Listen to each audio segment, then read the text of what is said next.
Joshua Katz is a former counterterrorism advisor and was a CIA covert operations officer. Sir, nice to see you.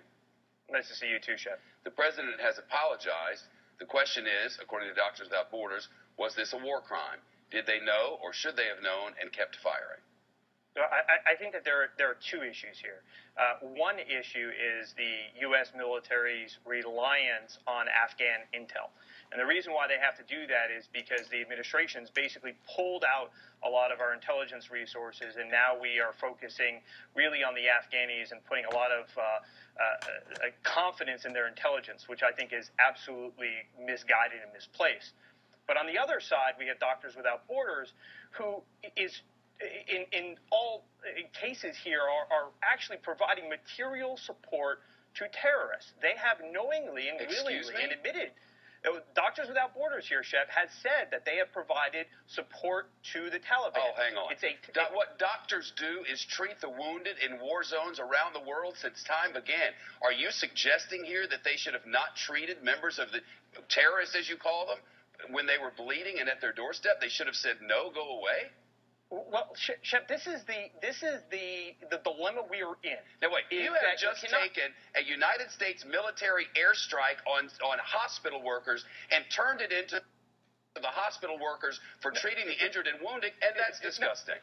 No, Shep. That's not what I'm saying. What I'm saying here is that we have two sides of a very complicated situation. Right? We have known Taliban members who are being treated in a facility. Does that mean that they should be attacked and be blown up? No, it does not mean that, and it does not mean that what you said was that Doctors Without Borders should not be treating members of the Taliban, didn't you?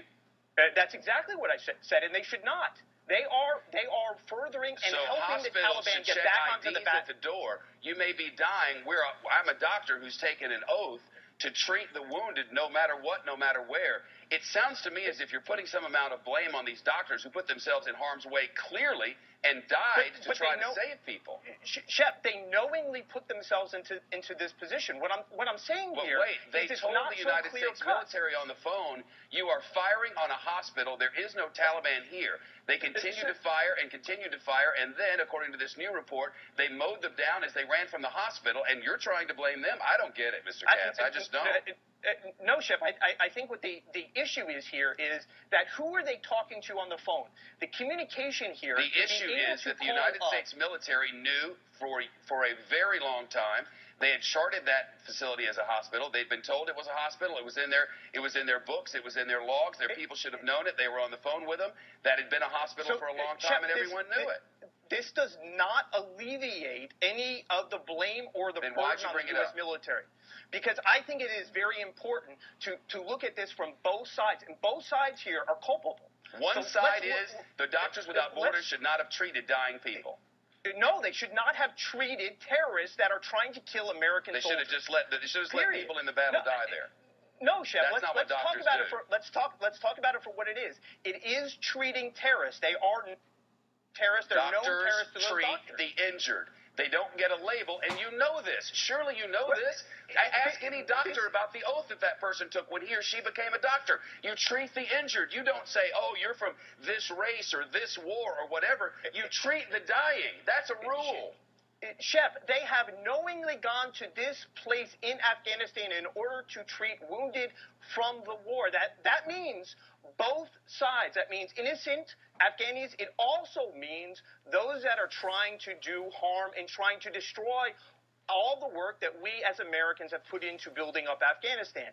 It is not as clear-cut as you want to make it sound here. Well, I just got a release from the Pentagon. Quote, we have received and read the Médecins Sans Frontières. What it means is Doctors Without Borders' internal review of October the 3rd incident at Kunduz, and we appreciate them sharing this report with us in advance of its release and is being made available to our investigators to continue their efforts. Also, they express condolences. The President of the United States apologized. You're the first person I've heard see this as a two-sided story, that Doctors Without Borders was in some way culpable. Absolutely, because in all situations like this, there are two sides, and both sides here, I'm not saying one side is more or one side is less. The United States military sets up hospitals of this kind. Did you used to watch MASH? They treat people from both sides. Should they not have done that? We absolutely do. But when there is, in this situation, when there is the chaos that has surrounded the situation. There was no chaos. There should have been no chaos, according to our own military. Our own military has reported to us that, yes, they knew that was a hospital. Yes, it was in their records. Yes, they were in communications. And by the way, we are really sorry. They're not saying, oh, wow, they're saying we messed up, we should have known. The President of the United States has apologized, and you're trying to blame doctors.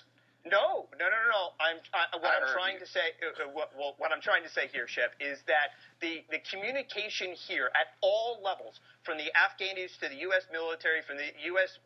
military onto its tactical plane in this case to special forces, is a huge problem, and it's more of a problem now than ever because we no longer have the intelligence on the ground to help support this. So there is an issue. There's a major issue that we need to clear up there. But we also need to say that when people we need more troops on the ground. Well, no, what we need is intelligence. Now, how that plays out and that intelligence growth here probably really means more troops on the ground. Mr. Cass, I'm out of time. You know what else we need there? What else we need there is a hospital. Because Doctors Without Borders pulled out when they got bombed and killed while trying to save people. And now they want an outside investigation into whether this is a war crime.